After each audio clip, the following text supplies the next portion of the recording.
அருண், இங்க ஏதாவது திருடனை பிடிக்க வந்திருக்கியா? ஏன்? அப்புறம் எதுக்குடா முகத்தை இப்படி வெறப்பா வச்சிருக்க? நீ மாப்பிளப்பா, முகத்தை கொஞ்சம் சந்தோஷமா தான் வச்சுக்க. ஸ்ட்ரிக்ட் போலீஸா இருந்தவரு இப்ப ஸ்ட்ரிக்ட் மாப்பிளைய ஆயிட்டாரு.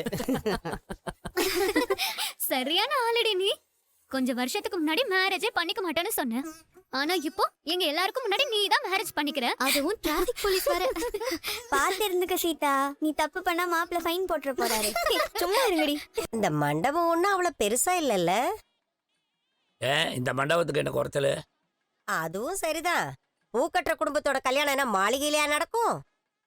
இது பாரு, நல்ல விஷயம் நடக்குது. நீ பாட்டுக்கு சும்மா இருக்காம எதையாவது பேசிட்டு இருக்காத. நல்ல விஷயம் நடக்கும்போது நல்லதை மட்டும்தான் யோசிக்கணும். சும்மா இங்கே உட்காந்துருக்கிறதுக்கு போய் மீனாவுக்கு ஏதாவது ஹெல்ப் பண்ணலாம்ல? இந்த கல்யாணத்துக்கு நான் போய் வேலை செய்யணுமா? விட்டா போய் எச்சல் எடுன்னு சொல்லுவீங்க போல. அதை பண்ணாலும் தப்பு இல்லை. இது நம்ம வீட்டு கல்யாணம். நம்ம குடும்பமா? அது உங்களுக்கு, எனக்கு இல்ல. ரோஹிணி, சரி போதும். எத்தனை போட்டோ தான் எடுப்ப? ஏன் உனக்கு போர் அடிக்குதா? சுத்தி, எனக்கு அங்க வேலை இருக்கு. நான் போய் கிச்சன்ல லஞ்ச் ரெடி ஆயிடுச்சான்னு பாக்கணும். இன்னும் கொஞ்ச நேரத்துல கல்யாணமே நடக்க போகுதுடா. எப்ப பார்த்தாலும் கிச்சன்லயே தான் இருப்பியா? ஷெஃப் புத்தி போதான்னு பாரு. நீ கல்யாணம் முடியற வரைக்கும் இங்கே இரு. போட்டோ எடு ஒழுங்கா. வாங்கம்மா, இந்தாங்க. அருண் கிட்ட கொடுத்துருங்க. இப்படி ஒரு நாள் வராமையே போயிடுமோன்னு நினைச்சேன். நான் ஆசைப்பட்ட மாதிரியே சீதா எனக்கு மருமகளா வரப்போறா. எனக்கு ரொம்ப சந்தோஷமா. இதுக்கெல்லாம் உனக்கு தான் நன்றி நான் சொல்லணும். என்னமா பண்ணேன்? உங்க வீட்ல யாரும் ஒத்துக்கலனாலும் நீ தான் என் பையனுக்கு சப்போர்ட் பண்ண. உன் தங்கச்சிய நான் ரொம்ப நல்லா பாத்துப்பேன்.